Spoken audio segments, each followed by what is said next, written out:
ఈ ఘనమైన కార్యము 21, 22 మరియు ఈ రోజు కూడా మీ అందరూ కూడా స్వచ్ఛందంగా ఆటోలు వేసుకొని ప్రతి సంవత్సరం ఏ విధంగా జరుగుతుందో అంతకన్నా గొప్పగా ఇంకా వస్తూ ఉన్నారు కొంతమంది కోదాడ నుంచి. కానీ మరి బాప్తిసం నారాయణ బాబు గారు ఒక 5గురికి మహాసభలో నిమిత్తము వారు రక్షణ పొంది మారు మనసు పొంది పాప క్షమాపణ నిమిత్తము ఇప్పుడే బాప్తిసం ఇచ్చి ఆరాధన, అందుకనే కొంచెం ఆలస్యమైనది. అయినప్పుడు కూడా మీ అందరూ కూడా ఎంత శ్రద్ధాశక్తులతో వాక్యము వింటున్నారో చూస్తూ ఉన్నాం. మరి సంఘాల్లో సువార్థికులు మీకు అందిస్తున్న వాక్యము ఎంత బలమైన వాక్యము మీకు అందిస్తున్నారో కూడా మాకు అర్థమవుతుంది. మీ క్రమశిక్షణే దానికి ఆధారం. ఇంత వినయ విధేయతలతో ప్రతి ఒక్కరు కూడా చేతులు మూసుకొని నోరు మూసుకొని కూర్చోకుండా మీ ప్రతిస్పందన వందనాలండి అనటం చాలా మాకు ఆదరించి మహాసభల్లో నవీన్ బాబు గారు చేస్తున్న వారి కృషికి ముఖ్యంగా ఇందాకే చెప్పాను. మా కుటుంబం అయితే ఎవరి సంగతి మాకు అక్కర్లేదు, కానీ వారి కోసమే, వారి ఆరోగ్యం కోసం మొట్టమొదటిగా వారు నీరసించి పోతున్నందుకు కూడా చాలా బాధపడుతూ ఉన్నాం. అందుకు ప్రార్థన చేయమని అడుగుతున్నాం. మీ సంఘాల్లో కానీ సువార్థికులందరికీ కూడా అయ్యగారు ఎలా నడిపించారో అట్టి యొక్క సామర్థ్యత, జ్ఞానము, ధైర్యం మేము మా గృహంలో ఉన్నారు. ఈరోజు సువార్థికులు వారు అందరూ మేము చర్చించుకుంది ఏంటంటే, కరోనా సమయంలో కూడా అయ్యగారు వారు చేసిన సేవ ఇండియాలో ఎవ్వరు కూడా చేయలేరని కోట్లాది లక్షలాది మంది కూడా ముందు నేను చెప్పగలను ధైర్యంగా. సెల్ ఫోన్లో ఇక్కడ కూర్చొని వాళ్ళు వస్తే బస్సులో ప్రయాణం చేసి కానీ ఎలా వస్తారో, వారు వచ్చినప్పుడు ఆ కరోనా ఎవరి దగ్గర నుంచి ఎలా వస్తుందో బస్సులో మాకు తెలియదు. ఫలాని బాబు పోతన గారి దగ్గరికి క్లాసులకు వెళ్తే మాకు వచ్చిందయ్యా అన్న పేరు ఆయనకు రాకూడదని చెప్పేసి ఒక మంచి సదుద్దేశంతో సెల్ ఫోన్ అనే యంత్రం ద్వారా ఆశ్రయతో ఒక యాప్ డౌన్లోడ్ చేసుకొని దాదాపుగా ఒక 16 మంది, కొంతమంది చనిపోయారు, వాళ్ళు కాక సేవకులు 16 మంది ఉంటే వారందరికీ సెల్ ఫోన్ కనెక్షన్ పెట్టించి, వీలైతే నెట్ కనెక్షన్ లేకపోతే వారితో జయరాజ్ సహోదరుడు అలాంటి వాళ్ళకి నెట్ లేకపోయినా నెట్ బ్యాలెన్స్ ఏమిచ్చి కూడా ఆయన అలాంటి సేవ కావాలి. చాలా మంది నేను పాంప్లెట్లు ఇస్తుంటే కళ్ళమని నీళ్ళు నిజంగా ఆరలేదు. ఈయన పోతన గారి పాంప్లెట్ని నేను బైబిల్లో పెట్టుకొని తల కింద పెట్టుకుంటున్నారయ్యా, అది చాలండి కీర్తి ప్రతిష్టలు. దేవుని సేవకుడు అలా ఉండాలని ఇక్కడ ఉన్న సేవకులను ప్రతి ఒక్క కుటుంబాన్ని, ప్రతి ఒక్క సంఘానికి పేరు పేరున మీ అందరూ కూడా వేరే చేసుకుంటున్నారు. ఈ సంఘము అభివృద్ధి చెందిందంటే మైలవరంలో క్రీస్తు సంఘం గురించి నిన్న సహోదరులు చెప్పారు, విజయరావు గారు చెప్పారు, హైదరాబాద్ వచ్చిన మియాపూర్ నుంచి వచ్చిన సహోదరుడు వందనం కుమార్ గారు, ఇలాగ రవీంద్రనాథ్ గారు, వీళ్ళందరూ కూడా వక్తలు, స్వార్థికులు గొప్ప పలుకులు పలికింది ఏంటంటే, మైలవరం క్రీస్తు సంఘం ఉంది అంటే బాబు పోతన గారే. మరొక గొప్ప సాక్షి నేను చెప్తా ఉన్నా. సజ్జపాడులో వెళ్ళా, చనిపోయిన సత్యవర్ధనరావు గారి గురించి చెప్పట్లే. అక్కడ చాలా చూడండి గొప్ప ఆయన క్రీస్తు ప్రభువుని ఏ విధంగా ఆయన సిలువ ఎత్తుకొని ఆ భారము భరించి బాబు పోతన గారు కూడా ఇక్కడ నడిచాడో అట్టి యొక్క భాగ్యము నవీన్ బాబు గారు కూడా ఇవ్వాలని అనుకుంటున్నా. బాబు పోతన గారు నడిచిన నడక బాట ఎన్ని శక్తులు అటు వచ్చినాయో నాకు తెలుసు. నన్ను చర్చించేవాడు నా కూర్చొని ఇక్కడ. నిజంగా ఇప్పుడు చెప్తున్నా, ఇంతవరకు ఎవరు చెప్పలా. డానియేల్ గారికే చెప్పేవాడు, ఏదైనా సరే ఇంట్లో కూడా చెప్పేవాడు కాదు, తెలుసు అందరికి, అమ్మగారికి అందరికి కూడా. ఏది దేవుని పని, ఈ కుటుంబ పరంగా వ్యక్తిగత ఏమి మాట్లాడేవాడు కదా ఆయన ఇక్కడ కూర్చొని. చాలా మంది అనుకునేవాడు డానియేల్ గారికి అన్ని చెప్పేస్తున్నాడు రా బాబు, ఈ సంఘం మొత్తం అప్పు చెప్తున్నాడు రా, డబ్బులని ఇస్తున్నాడు రా అన్నట్టు కాదు. కానీ దేవుని సేవ ఎలా నడవాలి, ఎలా నడుపుతున్నాను. ఒకసారి కౌలూరు నుంచి ఆ బ్రిడ్జ్ లేదంట, ఇక్కడ కూడా హిందూ కుటుంబంలో మధ్యలో నిలిచిందంటే బాబుపోతన గారి యొక్క ధైర్యం నచ్చుకోవాలి. ఆయన సహవాసం ఎలా ఉందంటే ఆయనతో నడిస్తే మేము 3 సంవత్సరాల నుంచి మా కుటుంబం మా ఇద్దరికే తెలుసు. నేనెంత సఫర్ అవుతున్నావు, కుటుంబ సభ్యులు ఎలా సఫర్ అవుతున్నారో అంతకన్నా నేను సఫర్ అవుతాను. ఎందుకంటే కోల్పోయాం. ఇదిగో ప్రార్థన అంటే ప్రార్థన వెంటనే చేసేవాడు. ఇలా నాకు ఇబ్బంది వచ్చిందయ్యా అంటే ప్రార్థన చేసి ఇదిగో నేను ప్రార్థన చేస్తున్నా, విశ్వాసం ఉంచండి అని చెప్పేసి ప్రార్థిస్తే ఆ మేలును పొందుకున్నాం చెప్తున్నా. ఇటు ధైర్యంగా నేను చెప్తున్నానంటే మరి ఆయన చూపిన ఆశ్చర్యకరమైన వెలుగులోనికి యెషయా గ్రంథంలో 60వ అధ్యాయంలో 1వ వచనం చదివితే లెమ్ము తేజరిల్లుము 61వ అధ్యాయంలో కూడా చదవండి. దేవుడిరాజు యెషయా గ్రంథము, నేను వాక్యం చెప్పట్లేదు కానీ వెలుగు దగ్గరికి చీకటిలో ఉన్న వారికి వెలుగునై ఉన్నాను అంటారు. వెలుగు గురించి అనేక మరి 3 రోజుల నుంచి అదే పాఠం వింటూ 2018లో అయ్యగారు దేవుడు వెలుగై ఉన్నాడు అనే అంశం మీద మనకు వాక్యాన్ని అందించారు. ఆ పాటలే మరలా ఈ సంవత్సరం కూడా మేమందరము 60వ అధ్యాయము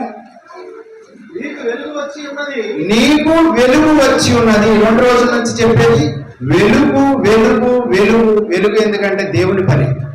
నీకు వెలుగు వచ్చి ఉన్నది కనుక లెమ్ము తేజరిల్లుము. ఎలుగులోకి వస్తే తేజరిల్లుతాం. నిద్రపోరు. ఎలుగులోకి వచ్చి కూర్చొని నిద్రపోతారా? నలుగురు పట్టపగులు కూర్చొని కుర్చీలో ఆరాధనలోకి వచ్చి నిద్రపోతుంది. అందరూ ఎడు చూస్తారు, ఆమె వైపు చూస్తారా? చీకటైతే లెమ్ము తేజరిల్లుము. ఎలుగులో నువ్వు నిద్రపోయేవో దాని కాదు, లే. ఏమిటి తేజరిల్లుము, నీ మీద ఉదయించెను, చూడుము భూమిని చీకటి కమ్మి ఉన్నది, కటిక చీకటి జనములను కమ్ముచున్నది. యెహోవా నీ మీద ఉదయించుచున్నాడు, ఆయన మహిమ నీ మీద కనపడుచున్నది. జనములు నీ వెలుగునకు వచ్చెదరు, నీ ఉదయకాంతికి వచ్చెదరు. కన్నులెత్తి చుట్టూ చూడుము, వీరందరూ కూడుకొని, అది ఎలుగునెత్తకు మీ అందరూ కూడుకొని ఇక్కడికి వచ్చారు. జనములు, రాజ్యములు సమస్తం కూడా ఆయన మాట వినాలి దయచేసి. మరి ఇలాంటిది అందరికీ ఈ వర్తమానం అందాలి అనేది అయ్యగారు ఒక కోరిక. 61వ అధ్యాయంలో కూడా మొదటి నుంచి చూసుకుంటే ఎవరికి వెలుగు అవసరము? ప్రభువు యెహోవా ఆత్మ నా మీదకు వచ్చి ఉన్నది, దీనులకు సువార్త ప్రకటించుటకు యెహోవా నన్ను అభిషేకించెను.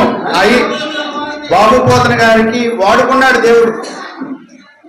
మోషే గారికి 40 సంవత్సరాలు ఇశ్రాయేలు సైన్యాన్ని ఎలాగ నడిపించడానికి సామర్థ్యము, ధైర్యము, తెలివితేటలు ఇచ్చాడో బాబుపోతనయ్య గారికి కూడా ఇలాంటిదే ఇచ్చారు. ఏమి ఇచ్చారంట? దీనులకు సువర్తమానము ప్రకటించుటకును అభిషేకించారు. ఆయన అభిషేకించారండి. ఈ అభిషేకం దేవుని దగ్గర నుంచి పొందుకోవాలి. అంతేగాని నేనేదో ఇస్తే వస్తా, నాకు సహాయం ఇస్తేనే దేవుని వాక్యం ప్రకటిస్తా, లేకపోతే లేదు కాదు. ఆయనకి ఇచ్చినా లేకపోయినా. డానియల్ గారు క్లాసులు నడపాలండి, మరి నాకు సహాయాలు రాలేదండి. అనేక సార్లు ఫోన్ చేస్తే సహోదరులు సువార్థికులకు క్లాసు ఏనాడు ఆపలేదండి. ఆయన కరోనా ఉన్నప్పుడు కూడా బెడ్ మీద వండుకొని నిజంగా ధైర్యం చేసి వెళ్ళిన వాడిని నేను ఒక్కడే. అమ్మగారు అందరూ ఉన్నారు, కన్నమ్మగారుకి మరి అందులో ప్రార్థన చేయడానికి వచ్చాను. అయ్య గారు నర్సులు వీళ్ళందరూ కూడా మీరు డ్రెస్ వేసుకొని రాలేదంటే ఏదన్నా జరిగితే ఏమవ్వాలన్నారు. పైకి వెళ్ళారు. నిజంగా కరోనా అని నాకు తెలియదు. అయ్యగారు మాస్క్ కూడా పెట్టుకోలేదండి. ప్రార్థన చేయడానికి వెళ్ళాను. దేవుని యొక్క శక్తి అభిషేకించిన వారికి ఎలాంటి ఆటంకం ఉన్నా కానీ పక్కమ్మడ వారు, వెనకుండవారు, ముందున్నవారు ఇది కరెక్ట్ కాదంటే దేవుడు నాకు చెప్పే విషయంలో ఎవరిని లెక్క చేయననేవారు. ఆయన్ని అభిషేకించారు. దీనులకు సువర్తమానం ప్రకటించుటకు యెహోవా నన్ను అభిషేకించను. ఆయన అభిషేకించాడు. మనందరికి కూడా అట్టి యొక్క ఆశీర్వాదం ఉండాలి. సువర్తమానం విషయంలో సిగ్గుపడి వాడును కాను అంటాడు పౌలు గారు సిగ్గుపడేవాడిని కాదు. ఒకవేళ లోక సంబంధమైన ఆటంకము నాకు ఏదన్నా ఏర్పడితే వెంటతో సమానంగా ఎంచుకున్నాను. ఏదన్నా నాకు ఆటంకపరిస్తే లోక సంబంధమైన బంధువులు వచ్చి, అయ్యా చుట్టాలు వచ్చాం, ఈ ఒక్కరోజు చర్చికి వెళ్ళకపోతే ఏమైద్దయ్యా అన్నా కానీ కాదు, రావాలి. అమ్మగారు అక్కడి నుంచి చూస్తూ ఉండేవాళ్ళు. నేను చాలాసార్లు పరిశీలించాను. అమ్మగారు చూస్తున్నా డానియల్ గారు నేను వెళ్ళాలంటే ఆయన అనేవాడు, చూస్తారులేండి, ఇక్కడ మనం దేవుని విషయం ఎవరున్నారా ఎక్కడ అనేదంట అమ్మగారు. నిజమండి, అడగండి, అమ్మగారు చెప్తారు శ్రీలకూటంలో. ఎవరున్నారా ఇక్కడ కూర్చుంటా ఒక్కడగా అంటే నేను ఒక్కడగా. ముగ్గురు అగ్నిగుణంలో వేసినప్పుడు ఎవరున్నారు తోడుగా? ఆయన సాక్ష్యం అంతా అభిషేకించాడు, బలంతో వాక్యం ప్రార్థించాడు. ముగ్గురు షడ్రకు మిషకు అభినీతి వారును రాజాగ్రహమునకు లోనై నేను మొక్కను అన్నాడు. విగ్రహాన్ని మొక్కనండి, మొక్కను వేశారు. పెంచండి ఏడంతలో. ఇంకా అగ్ని పెంచినప్పుడు కూడా ఆ ధైర్యం ఎలా ఉందో ఈయనకు ఆ ధైర్యం. ఎవరు తోడు ఉన్నారు? నలుగురు ఉన్నారు. అక్కడ ఎంతమంది ఉన్నారు? ఎక్కడి నుంచి వచ్చారు? సైనికులు వాళ్ళందరూ కూడా. అయ్యా ముగ్గురిని వేసింది అయ్యా, మరి నాలుగో కూడా ఎక్కడి నుంచి వచ్చాడయ్యా? దేవుడు సర్వాధికారి, మహోన్నతుడు. ఇక్కడ ఎవరు ఉన్నారని అమ్మగారు అడిగినప్పుడు ఎవరున్నారన్నా?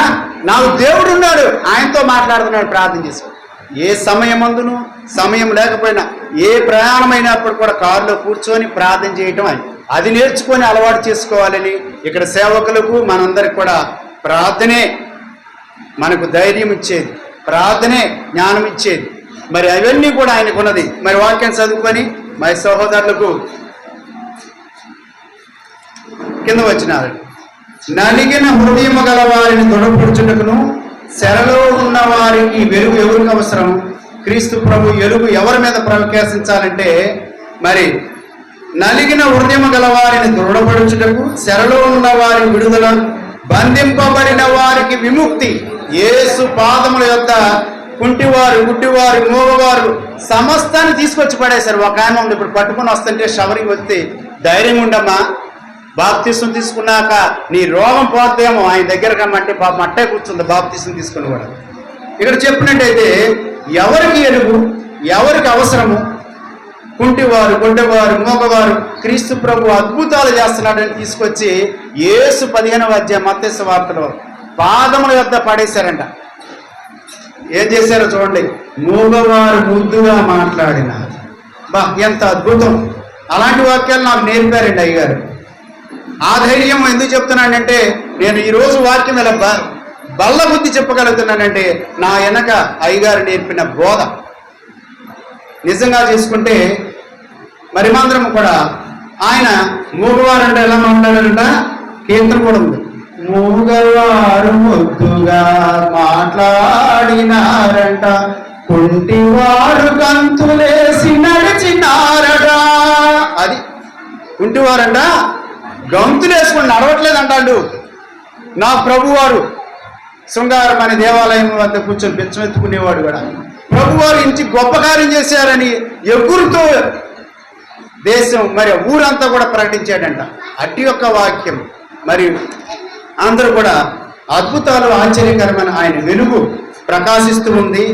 వెలుగును వద్దకు ఎవరెవరు రావాలి? వెలుగులోనికి ఎవరు? చాలా వాక్యాలు ఉన్నాయి. కానీ మరి శరలోనున్న వారికి విడుదలను, బంధింపబడిన వారికి విముక్తిని ప్రకటించుటకు, యెహోవా ఇతరవస్త్రమును మన దేవుని ప్రతిదండన దినమును ప్రకటించుటకు, దుఃఖాక్రాంతులను ఓదార్చుటకు, సియోనులో దుఃఖించు వారికి ఉల్లాస వస్త్రము ధరింపజేయుటకు, బూడిదకు ప్రతిగా భూదండమును, దుఃఖమునకు ప్రతిగా ఆనంద ధైర్యమును, భారభరితమైన ఆత్మకు ప్రతిగా స్తుతి వస్త్రమును వారికిచ్చుటకు ఆయన నన్ను అభిషేకించి ఉన్నాడు, పంపి ఉన్నాడు. యెహోవా తన్ను మహిమపరుచుకున్నట్లు నీతి అను మస్తకి వస్త్రములను యెహోవా నాటిన చెట్లని వారికి పేరు పెట్టబడిన చాలా కాలం నుండి పోడుగా ఉన్న స్థలములను వారిని కట్టు. మరి వాక్యాన్ని చూసినట్టయితే ఎలాంటి అమూల్యమైన వాక్యాలు! చెరలో ఉన్న వారికి, బందీలో ఉన్న వారికి, బాధల్లో ఉన్న వారికి, మరి కష్టాలు, నష్టాలు, వ్యాధులు, బాధలు ఉన్నవారు అందరూ కూడా దేవుని దగ్గరికి రండి. నేను అలాంటి వర్తమానం మరి అయ్యగారు ఉద్దేశించి ప్రతి ఒక్కరు కూడా వార్తలు సత్పాళ్ళు అయ్యగారు మాకు నేర్పారండి. 93 సంవత్సరాలు వరుసు ప్రసాద్ గారు చంద్రాలలో చేస్తూ ఉంటాడు. వారి బంధువులు కూడా ఇక్కడ ఉన్నారు అందరూ. ఆ ముసలాయన వణుకుతూ బాబు పోతున్నయ్య గారి దగ్గర నేను వాక్యం నేర్చుకున్నాడండి. ఆ మాటలు ఈ మాటలు వేరే వ్యక్తిగత రాత్రి చెప్పా, చాలామంది నొచ్చుకున్నారు. ఈ మాటలు చెప్పండి, లోక సంబంధమైనవి శాస్త్రవేత్తలు లోక సంబంధమైన వాటి గురించి మనకు అక్కర్లేదండి. క్రీస్తు ప్రభు ఉపమానాలు ఎన్నో చెప్పారండి, వాటి గురించి చెప్పండి అంటే చాలా చక్కగా వాక్యాలు రాత్రి కాలంలో 2 రోజులు కూడా అందించారు. మరి మన మధ్యలో